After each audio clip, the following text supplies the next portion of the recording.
Now it's time for Inspirational Women and my guest, Saeeda Hafiz, yoga teacher and wellness expert and a holistic health educator. Saeeda is an author and she joins us this morning for heart and soul-touching conversation about her new book, The Healing: One Woman's Journey from Poverty to Inner Riches. I believe you're going to hear something that's sure to make a world of difference in your life. So let's meet Saeeda now. Saeeda Hafiz, good morning. Thank you ever so greatly for being with us today. It's great to be here. Thanks for having me, Kate. I am just so honored to have you with us because I just so admire who you are, what you're doing, and the inspiration you are here to share with us this morning as we touch on some of your life that you so honestly convey to us in your new book, The Healing: One Woman's Journey from Poverty to Inner Riches. And that's such a significant way of saying that. From poverty, people will often say poverty to riches, but no, this is so significant to say inner riches. That makes the world of difference, doesn't it? Yes, it does. And it helps me to keep the focus on that it's not necessarily the material things that make us happy. It's more about how we want to feel during the day. And so when you're engaged in activities and conversations that really make you feel more alive, then the inner riches really do come through. And it's not always the stuff you have. And that is significant for us at any time in our lives, but such an important message to hear and hopefully embrace in this day and age when with all that's going on in our world, to come to see what really has value and is a real treasure in our life. And I feel that with the healing and sharing your story, you're helping us to really consider that for ourselves. Yeah, I think particularly as women, a lot of times we may be in a situation where success definition is put upon us, but I feel that when we get to take a step back and kind of survey the life we want and who we truly are, we get to define success for ourselves, and that's very empowering. And part of the, or maybe the key there, is to really take the time to think about that for ourselves, which I feel you started to do at a young age. You seem to be different in that way of, say, from your family members or from your community, to really kind of stand back and say, what is it? What is success for me? What is it that I want? Yeah, the nice thing is that through my journey, my childhood growing up was essentially kind of rough in certain ways. And when there's disharmony through the family, one of the things that you get to do is examine, okay, who is living a more peaceful life? Does this have to be the norm? And then you kind of, one of the things, particularly in the African American community, was like education can get you out of your current circumstance. And that is true, but it's also within context of, I went to college. Fortunately, I was able to get into college and get a degree. But what I love about college is that it also opens up your mind to thinking a little more deeply and meeting new and different people that are unlike yourself. And then sometimes you're able to find where maybe in our primary school or secondary school, we didn't feel we fit in with different groups. And a lot of times when you explore the world, and it can be through college, it doesn't have to be, then you can start to connect to other people that are more like you, but in a different way, if that makes sense. And kind of having those interactions, doing the introspection for myself, but also having conversations with others and seeing how other people live, it gave me the opportunity to really begin asking, what's a good life for me? And it's not necessarily the prescribed American dream house, 2.5 kids and a dog, et cetera. And that it's a prescription that can be interpreted for yourself. And I feel that, particularly living in America, that you have the opportunity to begin defining that for yourself. And so that's kind of really one of the things that led me on my journey. And it was getting into yoga and whole foods nutrition that created the space and the environment for me to be still and to go inward and kind of hear more about what would make me happy. And strangely enough, the way that it started was I had to kind of heal and clean up some of the stuff from the past, living in a family with domestic violence. So it was really kind of an interesting, circuitous route. And I was glad to be able to put this whole story into a memoir so that, I could really understand and make meaning of the experiences in my life and then also share it with others. So, did it start out as a memoir that you were thinking would be a book and you would share it? Or did you begin to journal your life experiences and realize this was something that others could truly benefit from? So, one of the things that happens, I think, for human beings in general is that we learn something new and we find success with it. So I was finding my cholesterol went down as I was eating whole foods, and I was finding this sort of internal peace happening more and more in my life as I practiced the yoga.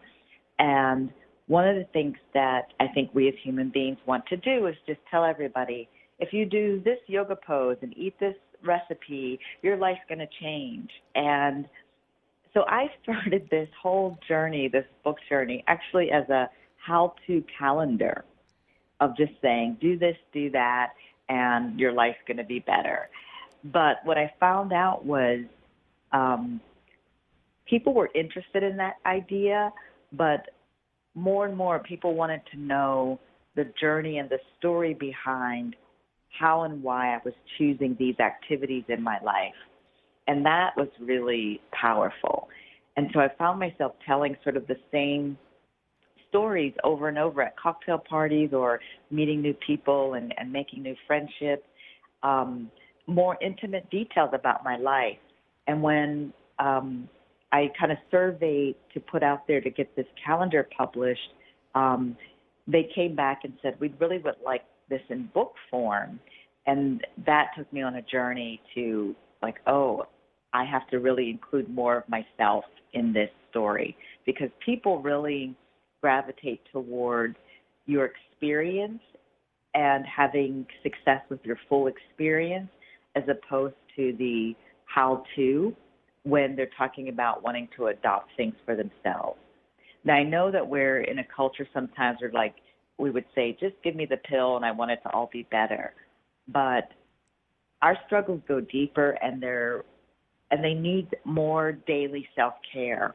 And that's kind of what came about for me, where I just couldn't hide away from the negative vibration of domestic violence in my family or the exposure to drug addiction and living through poverty.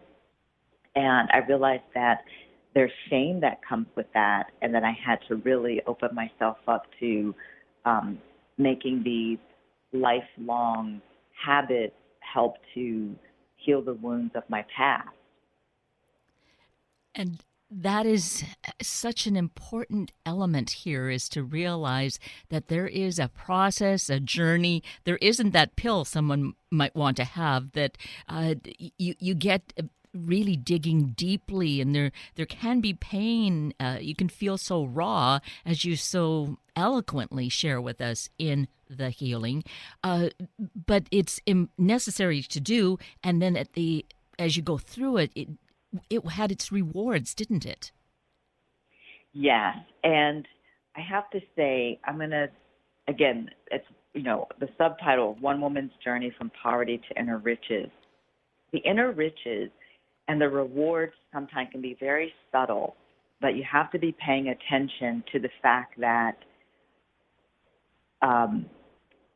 that life is getting better one step at a time and not dismiss it. And so what I found was that each time I would take a yoga class and put my body through this physical, what I call kind of like the the ringer of eliminating, experiences that have been stored in my body. Um, each time I took a class and participated in this, I felt lighter. And it didn't mean that it was easy to get to the next class. It was actually like, oh my goodness, I go through so much, you know, I guess emotion and relief that sometimes I wanted to avoid the yoga classes.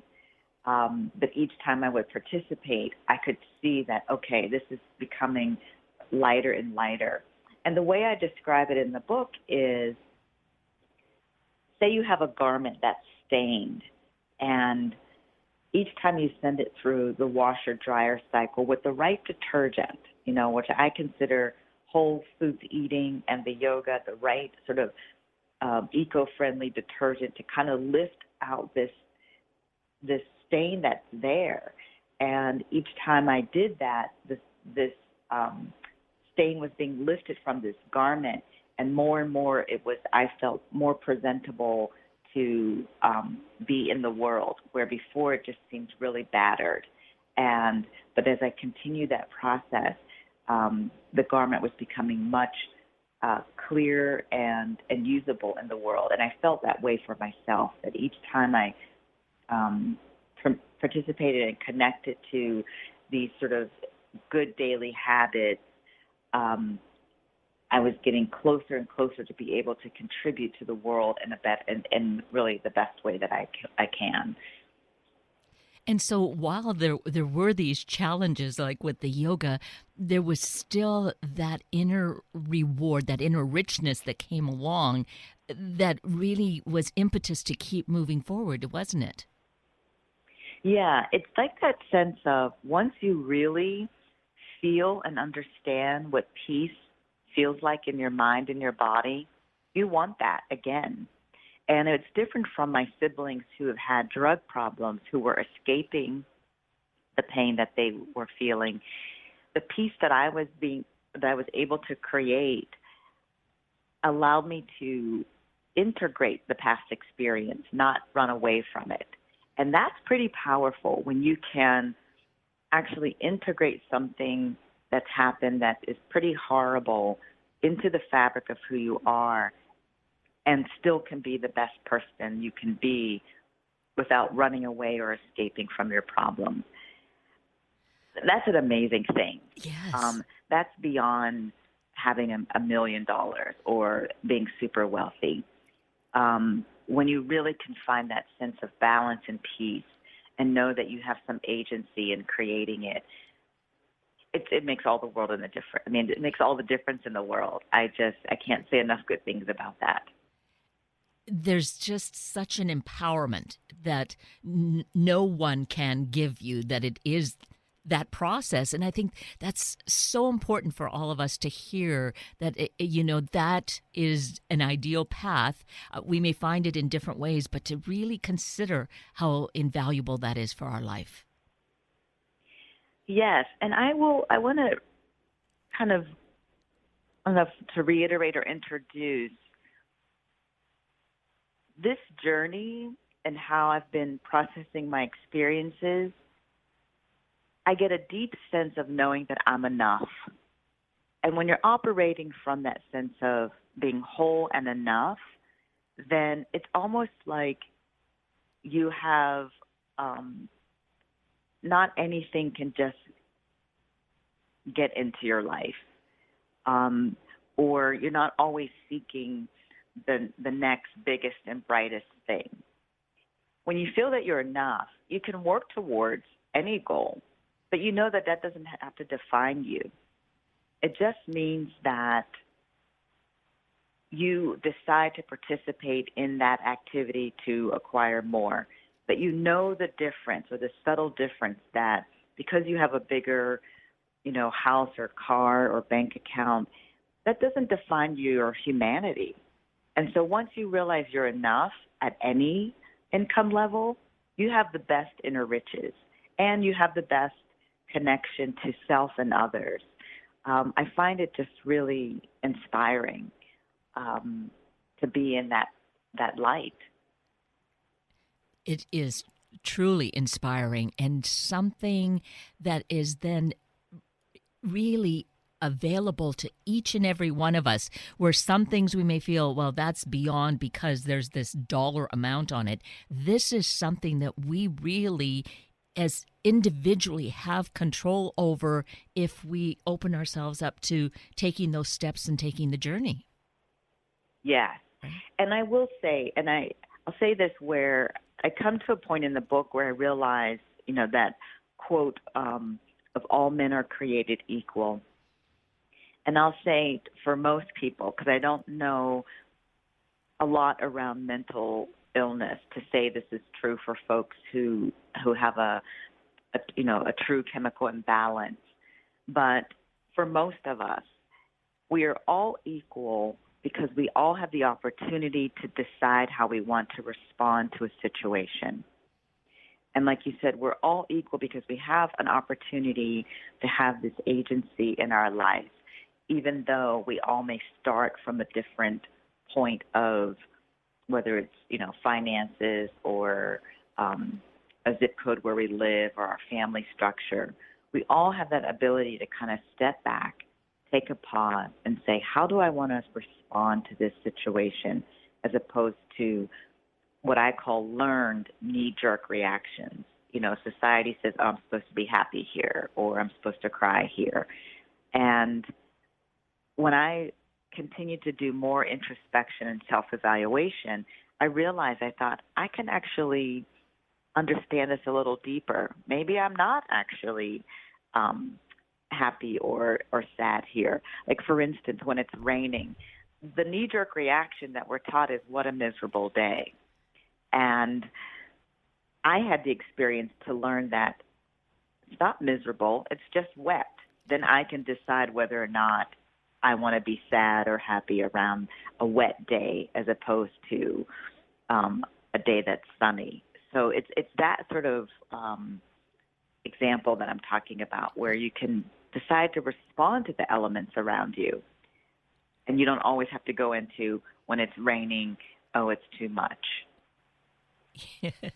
You've put all of these things so beautifully and so simply that I think it's such an encouragement to say again, well, maybe I can try this, because there's such a gentle approach, and goodness, the world needs this gentle approach, doesn't it?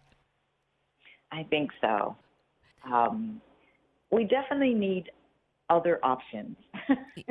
and this approach is a more gentle, compassionate approach within self and with others.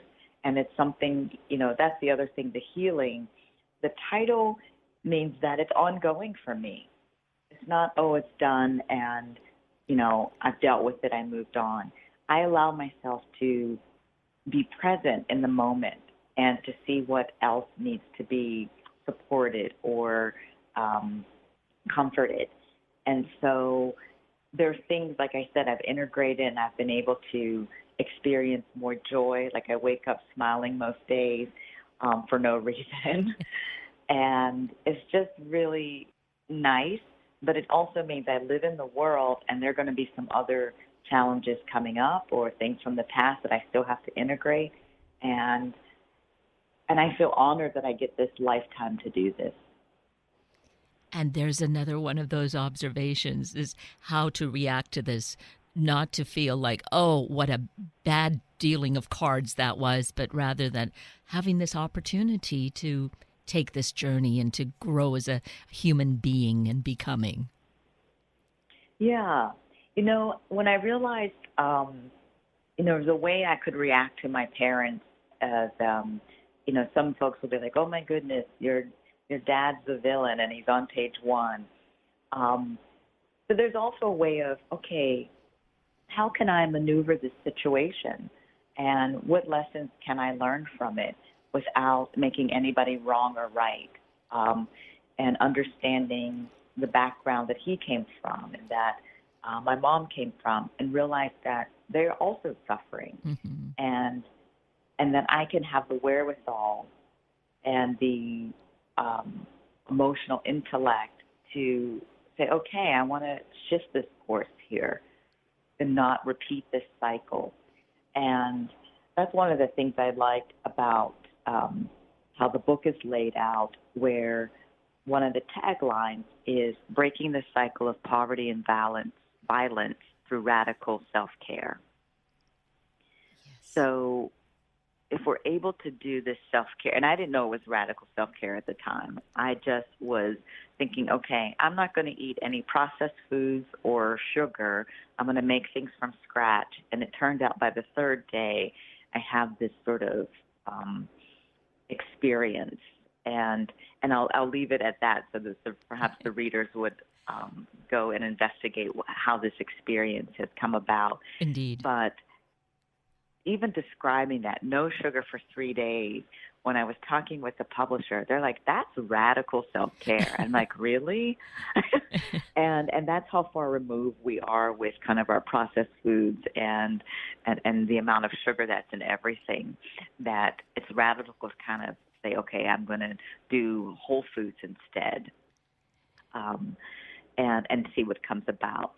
So I wasn't necessarily looking for this journey. I just wanted to be in the middle class and take cooking lessons and do yoga, and thought that this was going to be sort of kind of my new middle class lifestyle coming from poverty. And what I realized was I was awakened to redefining my own success and what it truly meant to live in a space that, and I can say it's beyond middle class, a space that creates a deeper inner riches and wealth for yourself.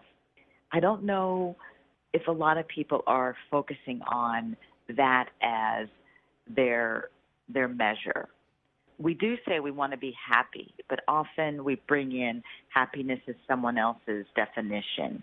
And once we start to think about what truly makes us happy, then it'll shift. And I'll give you an example. A lot of people say, oh, I want a lot of money. But how often do we have in our happiness quotient or equation that we want more time, that we want to wake up smiling, that we want to have, meaningful relationships that enrich us, as opposed to say, I have to be married by 30. Mm-hmm. So it's just it's a subtle change, but it's one that I challenge myself on with, and then I would challenge the readers and those listening. Like, what really makes me happy, and how do I want to feel each day? The Healing, it's such a beautiful book, and the way that you share your stories and just having kind of like these flashbacks, but they're insights that are revealed to you and help you to keep moving forward. So as you have evolved now and incorporated all of the changes, the yoga practices, the macrobiotic life diet, and as you've written The Healing, how have your parents and your siblings reacted to it? Because you did share with them that you were writing the story. Yes. I had a hard time getting this book to print. And one summer I was going through it thinking, why, I've done all this work. Why can't I just, make sure that it gets out into print? And I was doing some just quiet sitting and meditating and this one particular summer, and the message was, well, because you have to share this with your parents first and let them know that what your intentions are. And I thought, oh my goodness. And so I just thought, well, you write a memoir, you share it with your family and your parents, they're not going to want to deal with you anymore. And that was kind of what my lens was. And I shared it with my dad, and he, interestingly enough, said, wow, I'm really proud of what you wrote. And my friend said, really? How could he say that? It doesn't show him in the best light. But my dad was really encouraging on the fact of these things happen, tell the truth, and he could see that there was growth there. And he was encouraging. And I was really surprised. And my mom her response was, well, this all happened. And if this can help another woman or someone in this situation get out of a situation that's very harmful, then it should be out there. It should get to as many, and she said women, she said it should get to as many women that can see themselves in this story in one way or another that can help them heal. And that gave me the green light to really share this with the world. And my older brother, he said, be as raw as you can be with our story because it's the truth and people need to hear it. And my younger brother just basically said, Mom and Dad need to know what they put us through. And so it's just, for the most part, people responded with their own insight, with their additional stories, and I didn't necessarily include those in the book, but it gave even more validation to what happened. I had cousins who said, yeah, I remember this going on in your family. It was really, really powerful. I have a niece who is encouraging her first cousin to read the book because she feels that the answers are in the book for them to start healing their situation with their father. And so it's kind of fascinating how it's taken on its own shape. And I've had readers who've come back and said, this gives me courage to share my story. And hopefully my family will react like your family. Well, they will react. But as your mother said, what's coming to be that wisdom of, helping others through sharing the story, that was wonderful, accepting insight on her part. And that has its own healing for them as well, doesn't it, Saeeda? Yeah, it does. It really does. I was surprised that my mom, she purchased a couple copies she's always taking a class. And she really wants to always be learning, and she's close to 80 at this point. And to the point where she's not embarrassed about her experiences and is sharing this book with her professors to say, I'm going to continue my journey and incorporate my way of healing. So this was my way, this was my path that I followed. And it may be similar to readers who will read this book, but they may just take this story as an opportunity to question, okay, what's my unique path? Mm-hmm. Is it through whole foods and nutrition and yoga, or is it through something else? But they can still walk away with the agency of okay, how do I want to define success? How do I want to live a life that creates inner riches for me? Well, I, for one, am so grateful that this was your path and that you chose to write the story to share with us, Saeeda. And I just encourage everyone to pick up a copy and read it because there has to be some gift that we'll find for ourselves, probably many gifts. So many thanks to you for being just such a leader and so genuine in the way that you've approached sharing your story, Saeeda. I should mention, a couple things. We want to mention your website and the availability of this new book, The Healing. Yes, my website is saeedahafiz.com. That's SAEEDAHAF as in Frank, IZ.com. And you can go there for other support. And then Amazon is selling the book actually at a nice sale that I've noticed. So if people want to get a discount on the book, they can order it through Amazon. But also I encourage people to support their local bookstores. They have ordered The Healing and people can pick it up there. Yeah, I'm just really excited that this is out there and it's helping folks. So, and then people can even send me comments or emails through my website, and I'm happy to respond to other people's journey. Just so many wonderful gifts that you're providing to us. And it's been really a most wonderful gift to have you spend time with us this morning, Saeeda, and give us these extra insights. I am so grateful to you for the continued growth. Thank you, Kate. It's been a real nice, thoughtful experience with you. You're very calming, and I'm really excited of the work that you're doing for your audience. They must be thrilled. Well, thank you. I just put it out there, right? as we all do. Again, many thanks. And with that, we're at the end of a very full hour of Inspirational Women with Saeeda Hafiz and Sunday Morning Magazine with Susie Rowe. I'm Kate Daniels, your host, and I greatly appreciate your sharing this hour with me and these special guests. For details you might have missed or information you'd like to know, please just send me an email, kated@warm1069.com, and I will get right back to you. Also, if you'd like to listen again or share these important stories with your family and friends, find the podcast on our Warm 1069 webpage. Click on the On Air tab, then Podcasts, and look for the show and guest names. I now wish you and your family a day of awareness, of discussion, of a life of purpose. Have a week of the same, and then please plan to join me again next weekend for another hour of Sunday Morning Magazine and Inspirational Women on Warm 1069. Good morning.